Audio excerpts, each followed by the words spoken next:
Hey there, I'm Carlos Brown Jr., Educational Associate for Jazz St. Louis. Today, we'll be talking about transcribing. Welcome to the Shed.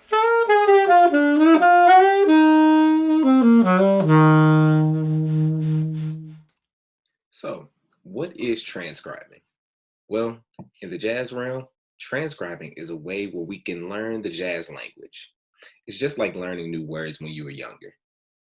In jazz, we have different licks or different solos that you can kind of reference or learn just so you can get a better handle on jazz language. So years ago, Gatorade produced this crazy commercial. Well, not crazy, very cool commercial that I remember as a kid. And the slogan within the commercial said, "Be like Mike." Now, the goal of this commercial was to promote more sales of Gatorade. And it gave you the illusion that if you drank Gatorade like Michael Jordan, then you could play basketball like Michael Jordan, right? Wrong. That was not the case at all. And as a kid, I love basketball. I still love basketball to this day. But I used to think that if I drank Gatorade, that I could jump as high as Mike, that I could shoot as good as Mike, and that I could be as cool as Michael Jordan. But that wasn't the plan for me. But within Be Like Mike, we use this slogan and we apply it to the jazz round, especially as it relates to transcribing. Now, how, you may ask? I'm glad you asked. So let's just say, for example, we're taking one individual that you like, or let's just say if you like Charlie Parker, or for piano players if you like Wynton Kelly, or for bass players you like Paul Chambers, or for drummers you like Max Roach. Take that one individual and study them. Now, by you studying them, I'm not saying that you want to become so engulfed in their sound and so I don't know, you become so studious in or just diligent in your studies that you forget about yourself as a creative. You forget to inject everything, you know inject your personality into what you're playing. The Be Like Mike situation, it just applies to picking an avenue picking an avenue in which that you want to go down. So for example, again, if you like a warm fuzzy tenor saxophone sound, maybe you listen to Coleman Hawkins.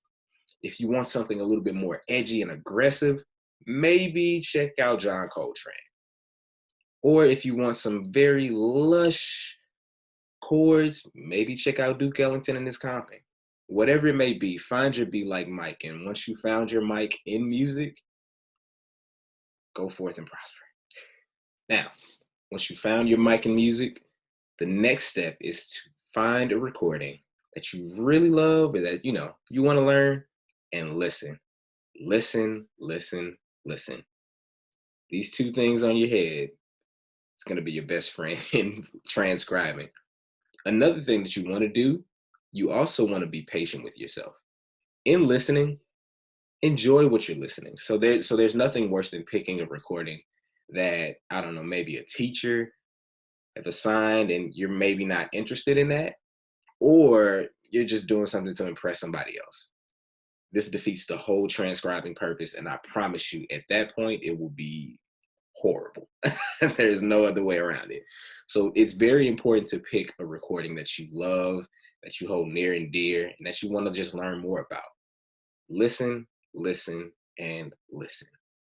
Now, once the recording is ingrained in like every fiber of your being, then pick up the instrument and be patient with yourself. There's nothing worse than going into the transcribing process wanting to like hurry up and make it happen. Transcribing takes time and it takes a lot of patience. So again, have fun with it. Challenge yourself. Listen to it with headphones and play along with headphones. Also, use a speaker and play along with the speakers so you can kind of like hear where you are in as it relates to the person that you're transcribing.